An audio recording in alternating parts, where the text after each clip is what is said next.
Hey, family. It's your girl, Serena Cooks with Love, and welcome back to my channel. Family, I know it's been a while. I absolutely know, and I am so sorry. It's just that although I've missed you all, it's really hard for me to cook for just myself. And I don't have anyone to cook for. My daughter is extremely picky. So cooking for one is really hard. But I felt like it today. And so I am bringing to you a new recipe to the channel.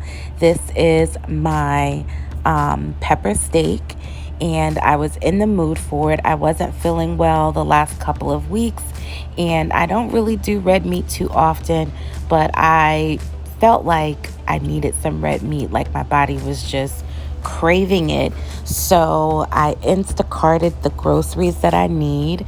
I got me a prime rib steak, and as you can see, I'm just going ahead and cutting it, slicing it long ways. You could probably find your meat pre-sliced if you wanted to, or you could have your butcher do this part for you, but you probably would make out by spending less money if you just did it yourself. Get a cut of meat that you like, and then go ahead and slice it up. This piece of prime rib does not have too much in the as far as fat goes, so I am keeping all of the little fat and stuff that you do see, because I do want that for flavor. So now that we've gone ahead and cut up all of our meat, we're just going to transfer it into a bowl, and we're going to begin to season. So we're going to go ahead and use about a half of teaspoon of salt and pepper. I am using kosher salt, but any type of salt that you like will work. I am also going in with about a half a teaspoon of garlic powder, accent. And I always tell you guys to season with your heart. So go with what you feel you need. This is also some onion powder in there, as well as some jalapeno garlic. But you can substitute that out for any hot kind of pepper that you want. I'm going in with about a teaspoon of Worcestershire sauce, and then I will do about the same amount for soy sauce. And don't worry, you don't have to remember all of this. All of the ingredients and the instructions will be in the description box below. I'm also going in with a little bit of complete seasoning. And then I am going to take about a tablespoon of flour, sprinkle that all over the meat, and then give it a good mix.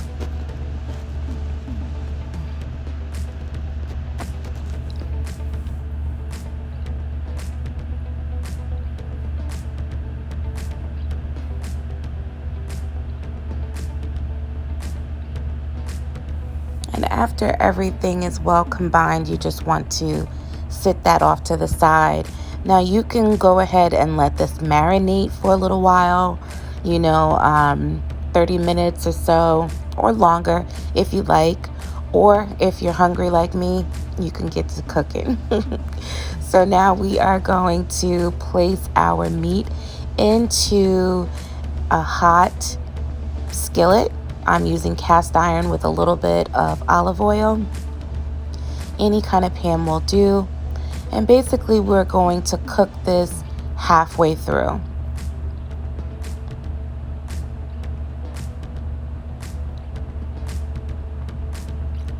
Cooking it halfway through is going to help to transfer some of that flavor from the meat into the pan, so that we can use that to make our gravy. And then it's also going to prevent the meat from getting too chewy, too tough. Keep it nice and tender. After a minute or two, we're just going to flip it over. Again, we're just cooking this part of the way through, and we will finish cooking it later on.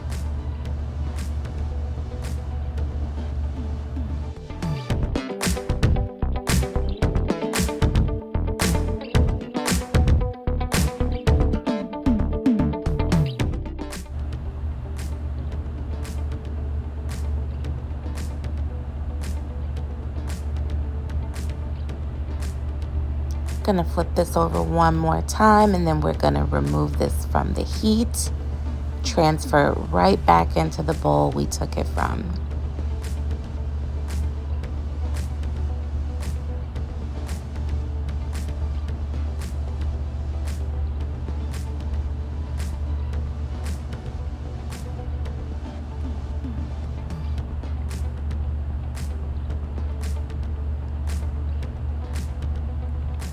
And now that we have all of our meat out, you see we were left with the drippings and the juice from the meat. And now we're going to go ahead with our veggies.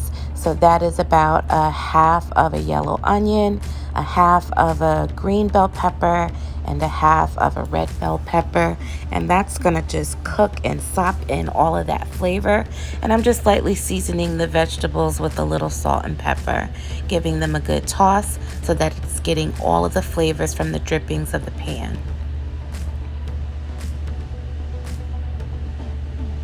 At this point, I'm not trying to cook the vegetables all the way through.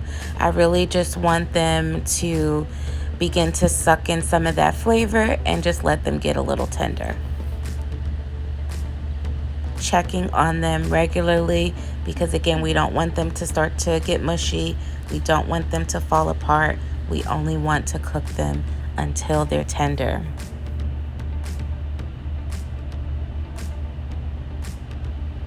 Look at them. They're soft. They're still bright in color. They're tender.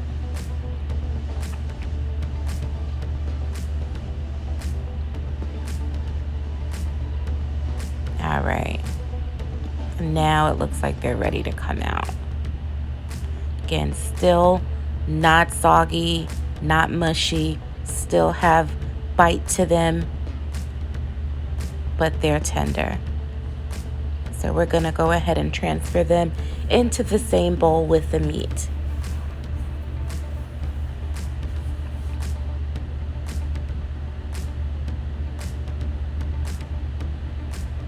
All right, and left on our pan, more yumminess, but we're going to go in with a little bit more olive oil. And then we are going to start to make our roux, or our base for our gravy. So I am sprinkling maybe about a half a teaspoon to a teaspoon of flour. And then I am just going to gather all of that flour with all of the drippings and the oil that are in the pan. And then we are going to slowly add in water or stock, whatever liquid you want to use. I am using water, and then we're just going to continue to stir and stir and stir until we get a creamy consistency looking like this. We're going to add in more water, and again, you're going to stir, stir, stir. You want it to be the thickness, the consistency that you like. And then I'm going in with a little gravy master or browning if you have it. They are both the same thing, just two different brands. Depending on where you come from in the world, you might prefer one over the other. And this really is more so for color, so you're just going to add as much as you want to get it to the color that you want. I like for it to be a nice caramel color like this, so I only did maybe like 3 drops. And now I need to season this, and so I'm gonna go in and season this with the very same seasonings that we used on the meat. And this is how you make gravy. Some people don't know how to make gravy. Some people make gravy in different ways, but this is basically what you do. So I am going in with the very same seasonings that I used already to basically connect the two, right? We're just connecting the dots.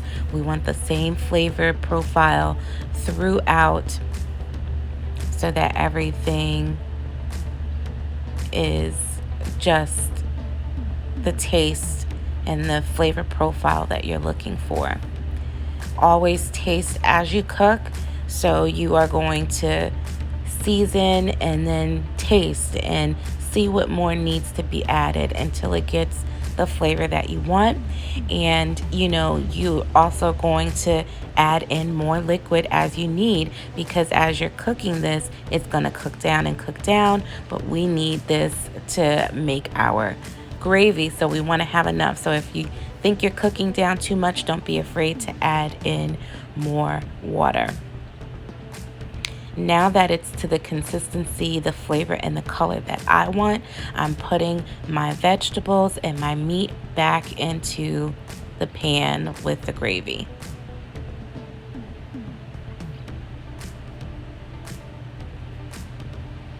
All that flavor that was sopped up into the vegetables and that's on the meat, that's going to add to the flavor that we put into that gravy. I'm just going to mix everything well in there, get it all coated onto each of the vegetables and the meat so that everything tastes the way that it's supposed to. Then I want to cover this up and let this cook for maybe another 5-10 minutes or so. And then when we take it off, this is what you will have. Beautiful, colorful, and delicious. Now to plate your pepper steak, you can do this over white jasmine rice, which is what I prefer, but you could also do this over yellow rice or any actual rice that you prefer.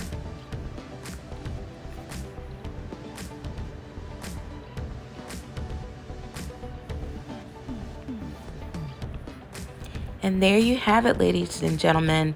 This is my pepper steak. It is quick, it is simple, and it is absolutely delicious.